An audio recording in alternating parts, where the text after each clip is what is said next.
Hello and welcome to the first edition of Finlex Market Outlook, the official weekly forecast series by Finlex, where market intelligence meets institutional precision. I am Mayank Dasa, a derivative trader and market analyst at Finlex. In this series, we deliver in-depth analysis of the equity and foreign exchange markets backed by smart money concepts, macroeconomic frameworks, and data-driven insights. At Finlex, our goal is simple: to help you navigate complex markets with clarity, confidence, and convictions. Let's begin this week's outlook. So guys, इस video में हम Indian stock market के regarding बात करेंगे. अभी Nifty के chart को अगर अपन एनालाइज करें तो ये जो अपन को बुलिश मूव दिख रहा है, ठीक है, ये एक्चुअली ये जो मार्केट में लो था, ये वाला जो पूरा स्ट्रक्चर है इसका लो था अराउंड 22 के, ठीक है. तो मार्केट ने जब इसकी लिक्विडिटी ली है ना, एंड उसके बाद फिर जब मार्केट ने बुलिश कैंडल क्लोजर दी अपनी, जो कि काफ़ी मतलब एक अच्छी बुलिश कैंडल दिख रही है, ओके, एंड लिक्विडिटी से होने के बाद ऊपर क्लोजिंग मिली है.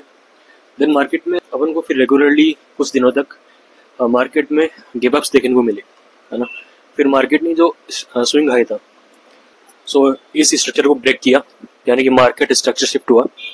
देने जो कैंडल थी जिसको हम as an order block consider करते डाउन साइड मूव के लिए, ये फिर ब्रेकर ब्लॉक बन गई, ओके. सो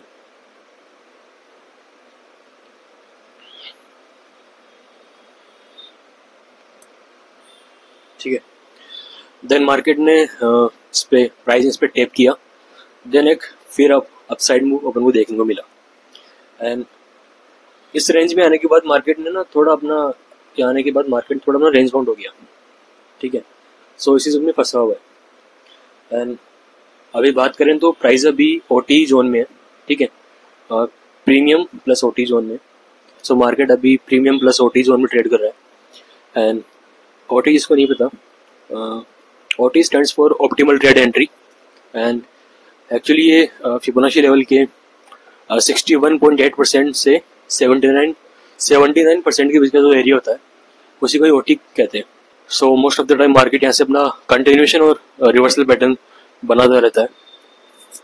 एंड 1 आवर के चार्ट उसको वॉच करें तो जो प्राइस है वो एक्चुअली इसको टैप नहीं किया था वीकली फेयर वैल्यू गैप को, जो वीकली आरएल है, इसके पास ही मार्केट ने सडन मूव दिया डाउन का. देन एक नीचे ऑर्डर ब्लॉक था जो कि अनमिटिगेटेड था, ठीक है. तो next day market gap down हुआ. इस ऑर्डर ब्लॉक से मार्केट ने अपसाइड रैली दी, ठीक है.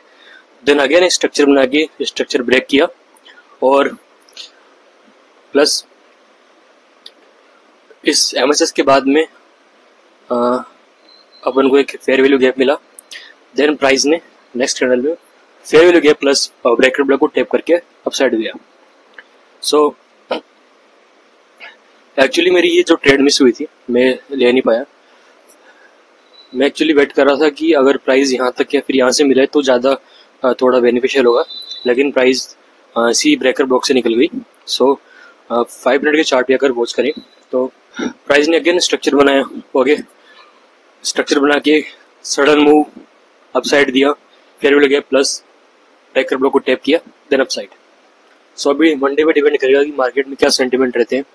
अगर थोड़ा बेरी सेंटिमेंट रहता है तो मार्केट थोड़ा डाउन ओपन, ओके, मार्केट थोड़ा डाउन ओपन होगी. आई वॉन्ट कि ये लिक्विडिटी मार्केट स्विप करे, ठीक है. देन मैं वेट करूंगा कि प्लस ये ऑर्डर ब्लॉक ले ले.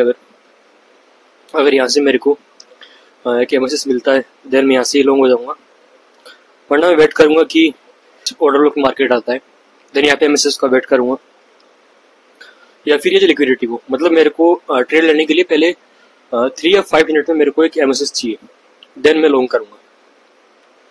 या फिर मैं भी ऐसा हो कि मार्केट सेंटिमेंट मंडे को बुलिश रहता है तो गैप अप ओपन हो, then market down side move दे, गैप अप ओपन हो देन डाउन साइड मूव दे, ठीक है. सो अगर मार्केट इस एफबीजी को टैप करता है, इस वीकली एरर को टैप करता है, तो मैं 1 आवर पे स्ट्रक्चर शिफ्ट का वेट करूंगा down side. Then I want कि ये जो वीकली वीजी है, ठीक है, वॉल्यूम इम्बैलेंस है, वॉल्यूम इम्बैलेंस प्लस एफबीसी दोनों है। सो मैं डाउन साइड के टेस्ट वगैरह दूंगा इस एफबीसी तक, जब तक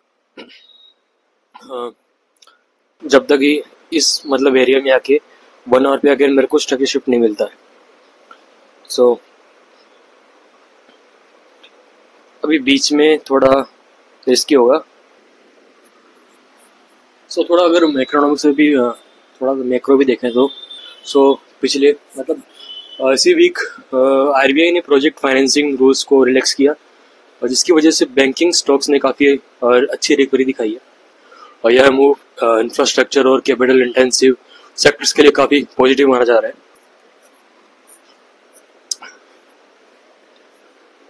इंडिया का हेडलाइन रिटेल इन्फ्लेशन अभी जो मई में डेटा है उसमें कम होकर 2.82% तक गिर गया है, जो कि फेब 2019 के बाद सबसे लोवेस्ट लेवल है। यह नंबर रिजर्व बैंक के कंफर्ट जोन में आता है, जो फ्यूचर में इंटरेस्ट रेट स्टेबिलिटी का इंडिकेशन देता है। जीडीपी ग्रोथ भी एक रिजिलेंट दिख रही है।